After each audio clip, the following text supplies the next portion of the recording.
You're not alone. If you need someone to talk to today, please contact Crisis Services Canada by either calling them at 1-833-456-4566 all hours of the day, or you can text them at 45645 at 4 p.m. to 12 a.m. Eastern Time. Remember, you're not alone, and Crisis Services Canada is here to help.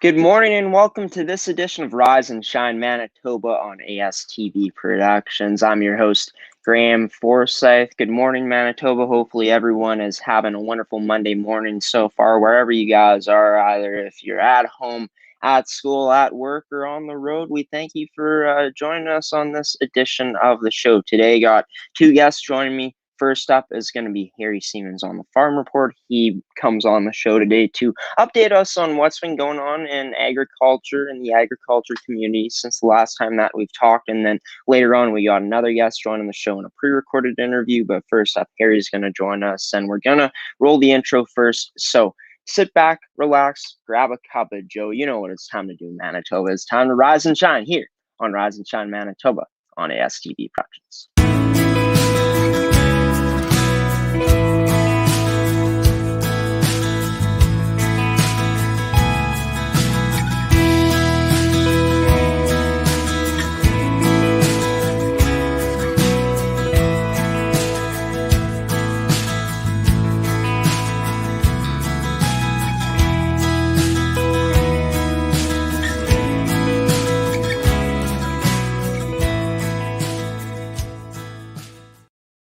And of course, as I said in the intro just a few moments ago, Harry Siemens, our guest on the Farm Report, the man who is the Farm Report, joins us. Now we're going to bring him in just a sec. Just going to let this thing roll here.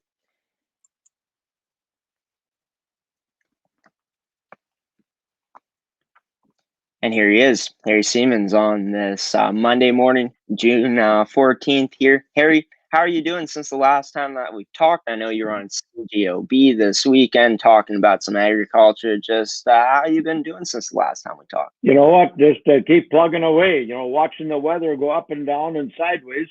And of course, the big topic for us as agriculture people and farmers has to be the rains that we got the last week going back. And so, the crops were in survival mode.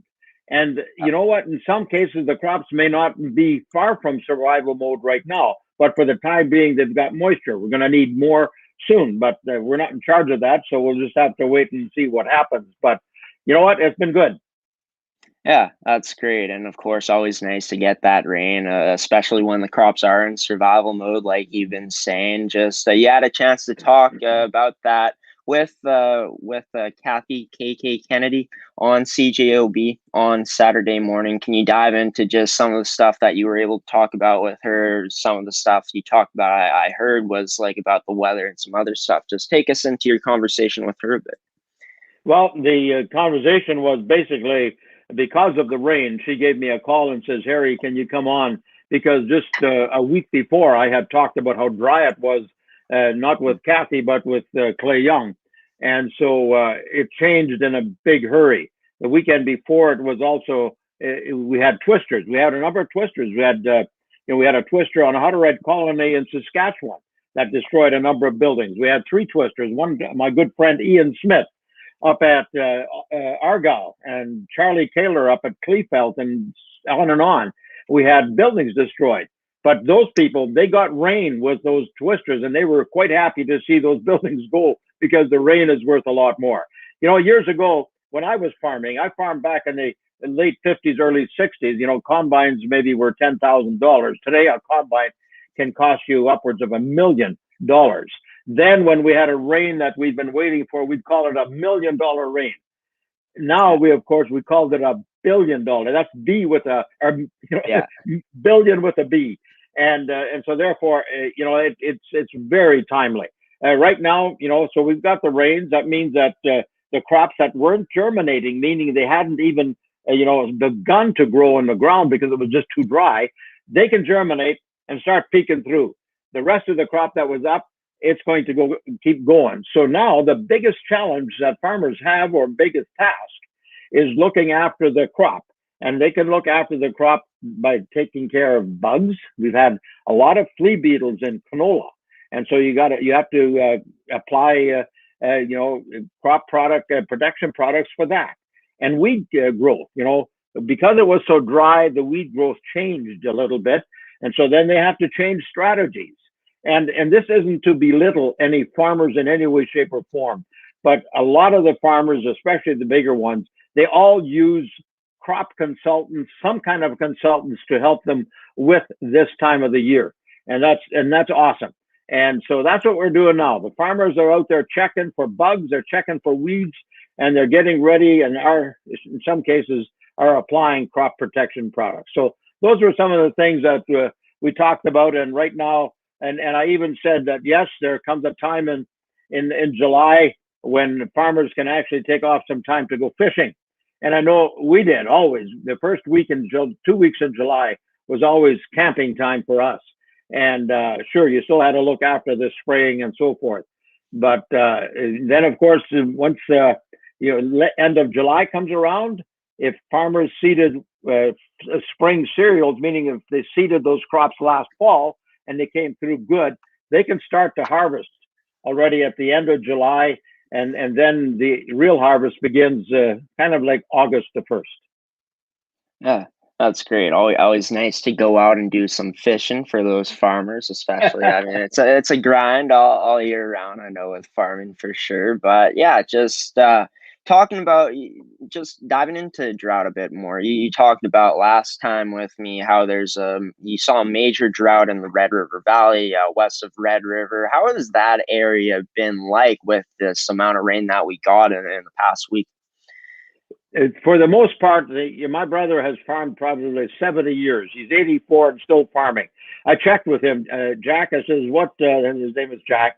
I says, what's it like now that it's rained? Well, he says they had enough rain for the moisture from the top to meet the moisture from the bottom. And so that means that all the crops can germinate, all the crops can grow. But there isn't a lot of subsoil moisture. So they're going to be looking after what they've got now. But things are, I would say, 98% better than they were a week ago. And that's, that's so awesome because, we only have 1.5% to 2% of the population that are farmers, especially in Canada and the United States. And so they feed the world. And people tend to forget that. They feed the entire world, not just the Canadian farmers, but farmers around the world.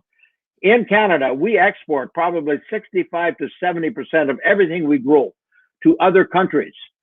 China buys a lot, Japan buys, the Europeans buy, and different countries buy from us. And so it's really vital that we get a good crop to get fresh produce for us and to also send it wherever people want to buy it.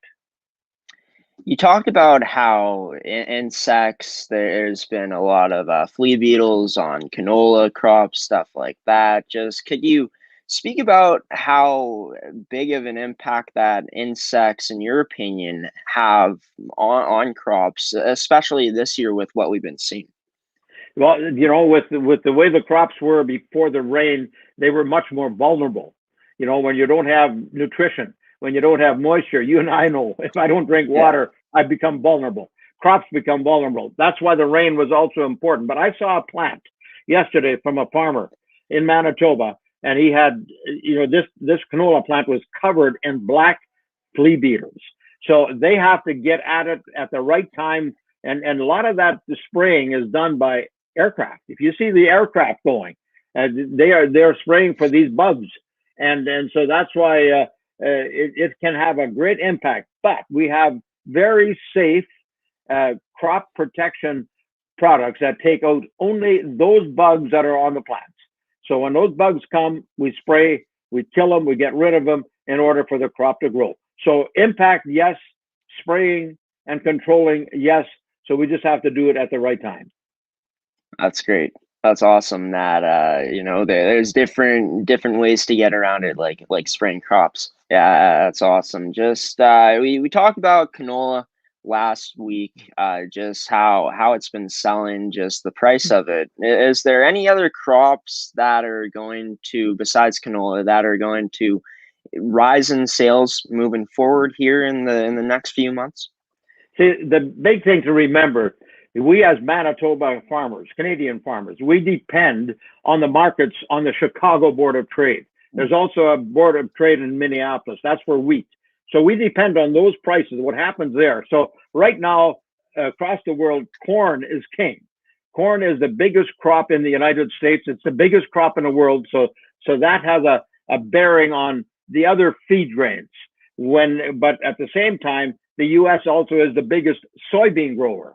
So the soybeans set the price in some cases for oil. And so yes, the prices are all higher than we had envisioned them to be at this time of year. And so it's really a weather market. And from here on in, the prices will fluctuate depending how the crops do.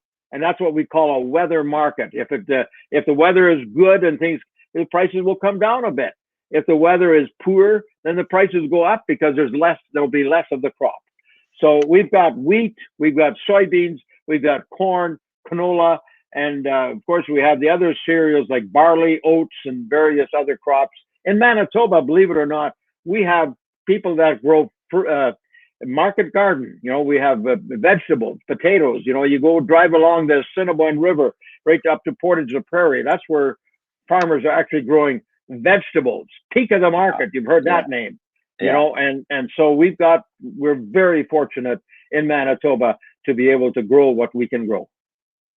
Yeah, that's great. Lots of great options for farmers to grow, which is awesome. I'm going to leave you with this question, Harry. Something that I want to start doing is getting a tip of the day from you because of just your expertise in the field with your years of being a farm journalist. What would be Harry Siemens' tip of the day for this week of June 14th, going all the way up until next week? The tip of the day for farmers? Yeah. The farmers, I respect the farmers so much because they are a group of people that have a resilience. They are huge risk takers. So I just keep telling them, you know what, keep looking forward, keep looking up. I have a motto, and I'll share that motto with you briefly. I made it for myself in 1986. I've done speeches and seminars on it for 25 years. A positive mental attitude, to encourage and to serve, and I added a third one, and to inspire others will motivate me to do my best. And so my tip of the day, keep a positive attitude, stay realistic, and keep moving forward.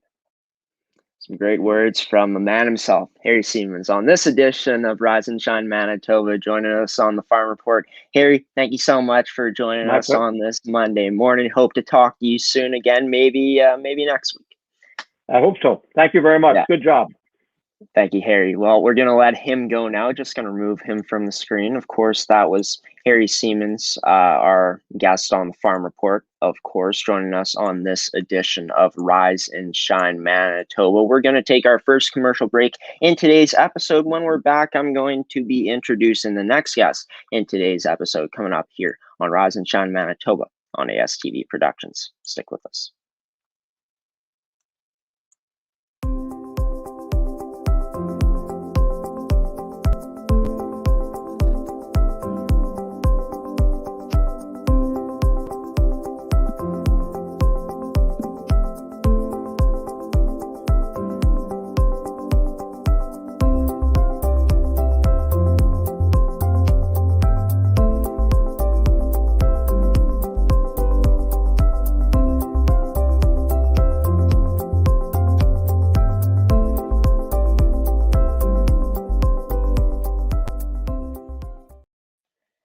Welcome back to Rise and Shine Manitoba here on ASTV Productions. Of course, before we went to break, I had a chance to talk to Harry Siemens today on the Farm Report, just getting the update on what's been happening in the agriculture world here in Manitoba. Now, we're going to move on to something else. I'm going to bring in a guest now. We did this interview yesterday. It's pre-recorded. I did it with my good buddy, Toby Bergman. Went to elementary school with this kid. We still stay in touch until this day.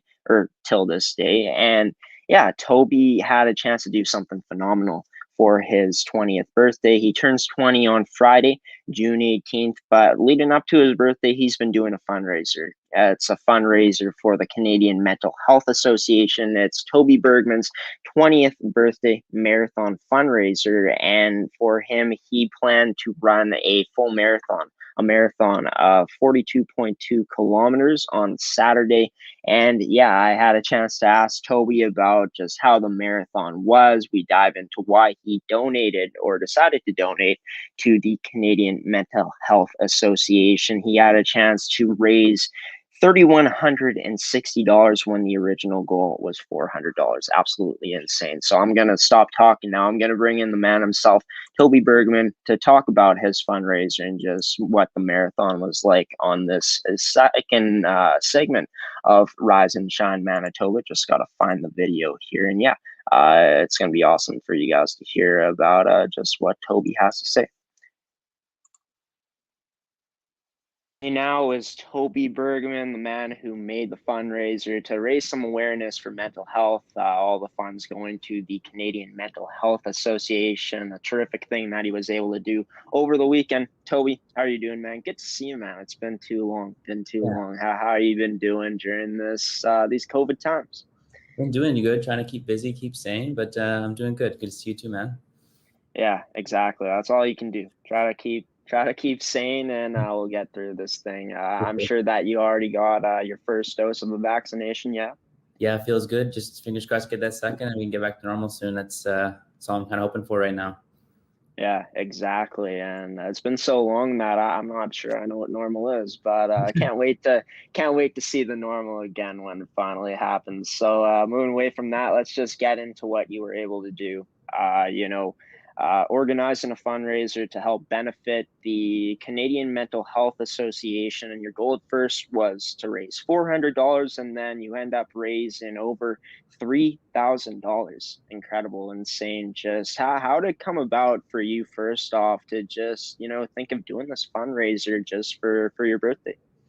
Yeah, I mean, I think maybe some of the COVID boredom or something like that. It was kind of a combination of a few initiatives I had seen people take over the past year. I had a friend do a fundraiser for the Canadian Mental Health Association, and for his birthday in February, he raised a bunch of money. I think it's a great cause, and I thought maybe I should try to do something similar for mine. And as for the running portion of it, I'd seen a couple of people in my community organize some solo runs where they tried to raise money for or raise awareness for causes that meant a lot to them. So I figured, why not combine the two and give it a try?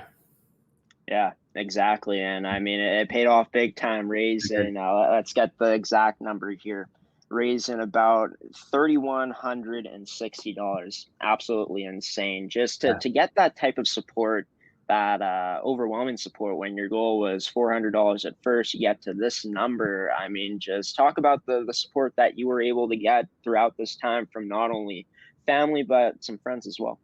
Yeah, I mean, it was pretty remarkable, to be honest. I kind of tempered my expectations, being, just a kind of a birthday marathon. I thought it sounded kind of fun. Maybe get $20 here or there from family and friends, maybe some aunts and uncles or something like that. But so that's why I was kind of wavering between setting my fundraiser goal between like $400 or $500. I wasn't really sure, what I kind of expect from people.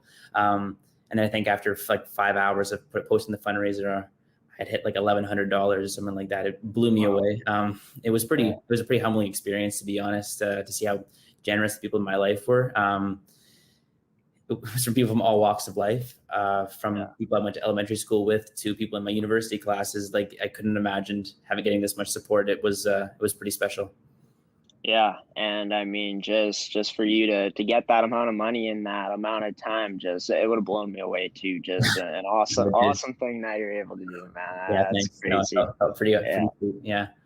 Yeah, that's awesome. Just talk about that feeling of pride that you got when you saw that number that soon. Just, I mean, of course, you must have been feeling a lot of pride, but exactly, just dive into what you're feeling when you saw that generous amount of money coming in. Yeah, honestly, it was a pretty phenomenal feeling. I like I said, I really wasn't expecting all that much from from the fundraiser. So I kept checking my phone, I kept seeing updates that I got another donation, and from just such generous people, it really made me just feel a sense of pride in how the people I surround myself with are obviously pretty great people, charitable people, and it made me feel yeah, a lot of pride, like you said.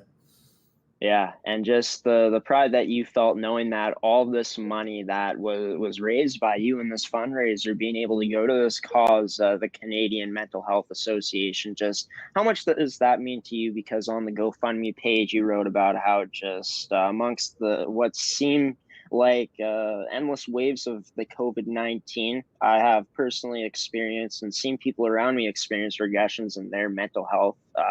And then, just to see that, to see all that money being able to go to the Canadian Mental Health Association, just how much pride do you take in that? Oh no, a ton, absolutely. I mean, I think there have been a lot of great efforts to really try to promote mental well-being and reduce the stigma around mental illness and mental health in general. But I think the COVID-19 pandemic has really magnified the fact that there are a lot of like insufficiencies in our ability to talk about these topics. And not only did I want to raise money for a really great cause that, like, obviously, like I said, provides resources with people struggling with mental health. I also want to raise awareness of just the importance of mental health, especially right now. That it's okay to not feel 100% okay when all the media talks about is that the world's falling apart and that we're not able to see our friends or anything like that.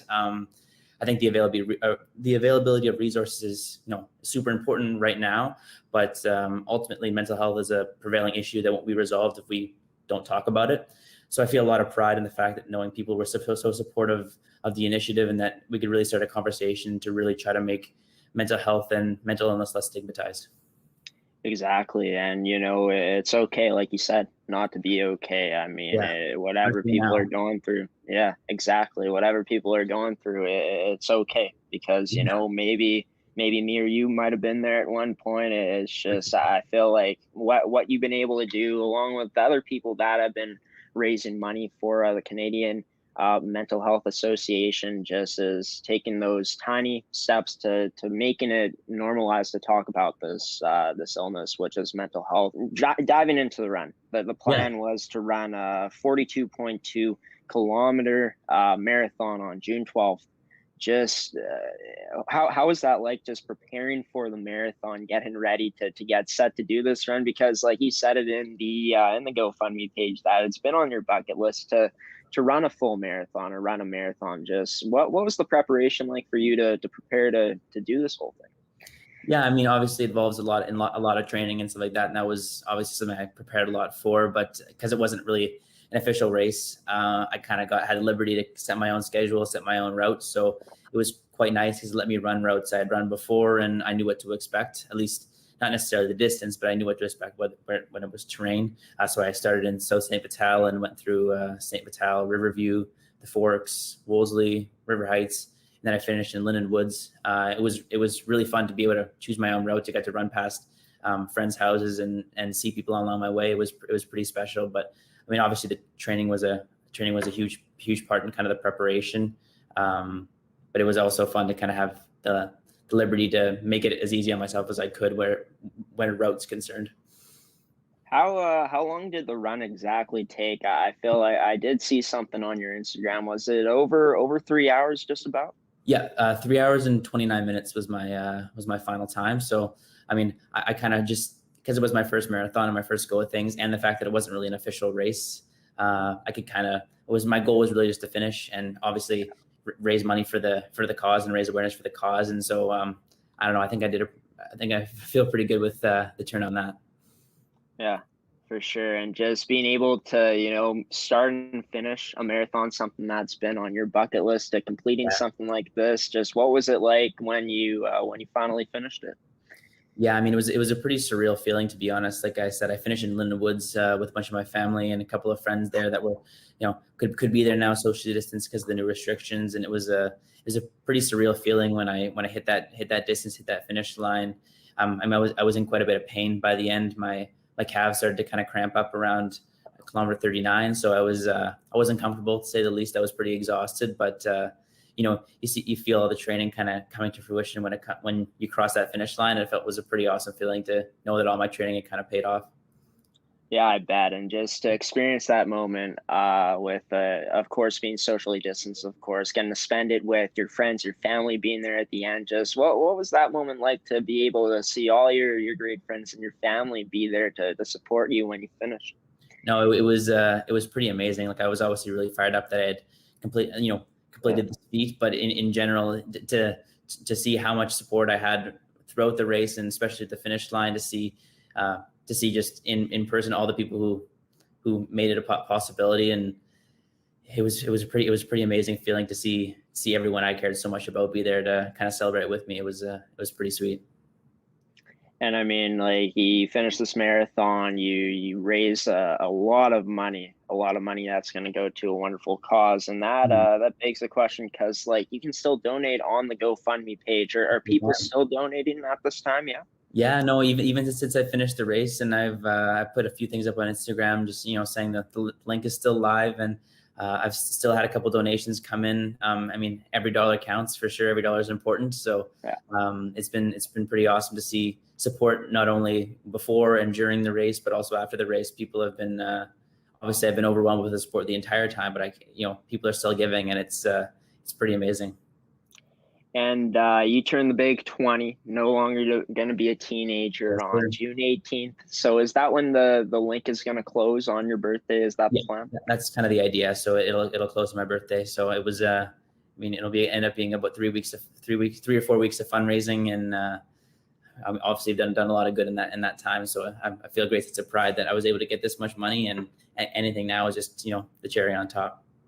Yeah, exactly. And you know what, man, we're going to put the link in the description to where people can go to donate. I mean, leading up to his birthday, which is on June 18th, you guys still have a good chunk of the week to donate, all the way up until his birthday. So we're going to put that down for you guys to donate if you want to. Feel free to share it as well. And yeah, we'll try to raise as much money as we can leading up to this guy's big 20. So Toby, thank you so much for joining me on this edition of Rise and Shine Manitoba, man. It was great to have you on to just talk about the experience of the fundraiser, just the pride you took in being able to raise that much money for a great cause, and just diving into the marathon as well. I hope that sometime in the future we can link up and, maybe toss the football, get some of the boys together. It'd be a lot of fun. Absolutely. That'd be awesome.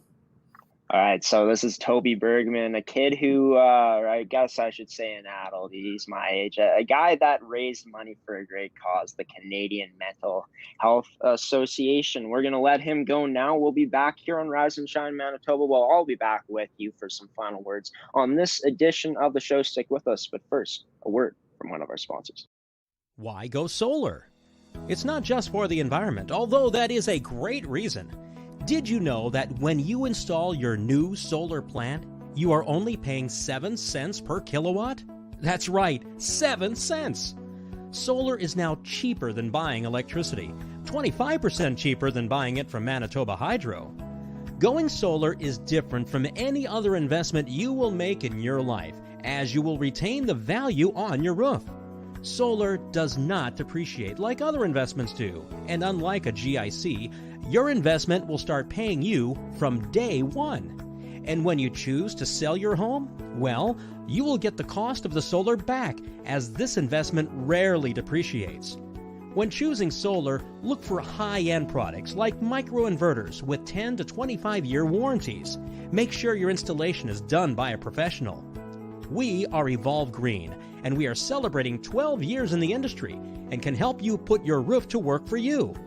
Ask also about your options like battery backup for when the grid fails, and how about solar heaters to get rid of snow buildup.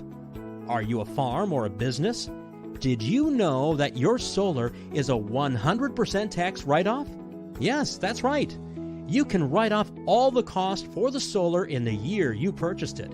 This is a perfect investment for any business. In Manitoba, the portion a resident customer sells to Hydro is also a tax write-off in the first year. Farms pay no PST on solar systems. We build, design, and supply the best in solar power for both on and off the grid. For experts you can trust, call or email Evolve Green today.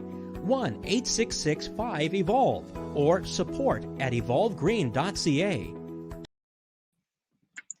Welcome back to this edition of Rise and Shine Manitoba on ASTV Productions. Of course, you just heard from Toby Bergman, a kid from, well, I guess I should say an adult. I keep saying he's a kid. It's crazy how time flies. He's turning the big 20 on Friday, which is going to be awesome. Of course, his fundraiser is still live until then.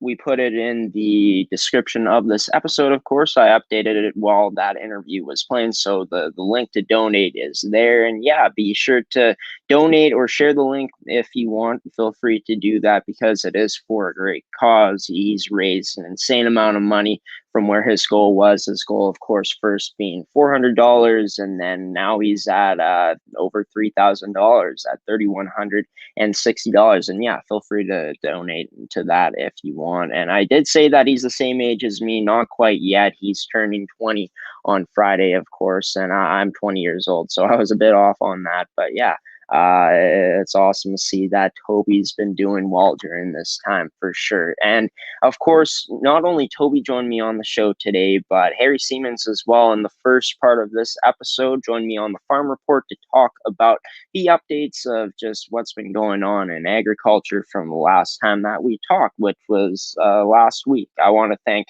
both Harry and Toby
And my apologies for that. My computer shut off, something that you never want to see happen ever, especially during a live show. But I'm back now just to give you guys some final words on this edition of Rise and Shine Manitoba. I'm not sure if you guys were able to hear me or not, but I was just saying I want to thank Toby Bergman and Harry Siemens for coming on today's edition of Rise and Shine Manitoba and being the guest.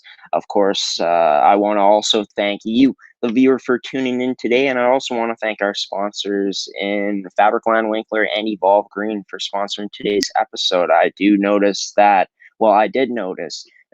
the Evolve Green commercial is a new commercial that has been put into the StreamYard studio. So that's great to see a new commercial by them.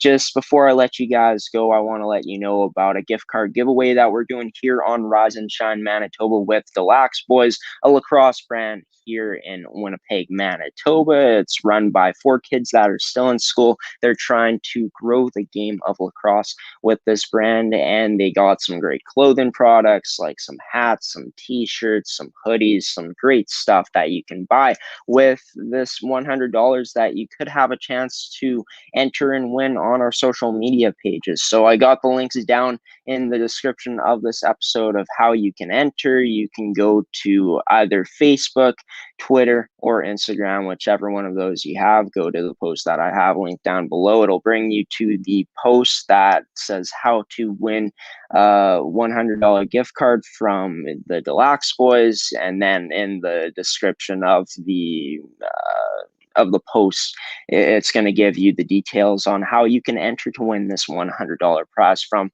Deluxe Boys. The draw is going to be done on our June 28th edition of Rise and Shine Manitoba. So 2 weeks from now, we're going to do the draw live. I'm just going to pick a name from maybe a hat, maybe do it on a randomizer, and whichever name I pick is who is going to win that $100 prize. So there's still lots of time to enter. Be sure to check us out on Facebook, Instagram, and on our Twitter to enter to have a chance to win this prize. And yeah, it should be a lot of fun to see how many people enter and who gets this $100 gift card from Deluxe Boys. So I'm going to sign off now. Of course, Rise and Shine Manitoba will be back for another edition next Monday at 10 a.m. Central Daylight Time. You can catch it on our website at astvproductions.com, or you can watch it on our Facebook as well at ASTV Productions. But until next Monday, folks, I've been your host, Graeme Forsyth of Rise and Shine, signing off now. Have a wonderful rest of your Monday. Stay safe out there. If you have a chance to get vaccinated, please do so, because we do want to get back to normal here and have a normal life again. I'm begging you, please. I just want that to happen. And yeah, until next time, until next Monday, I'll see you then. Peace.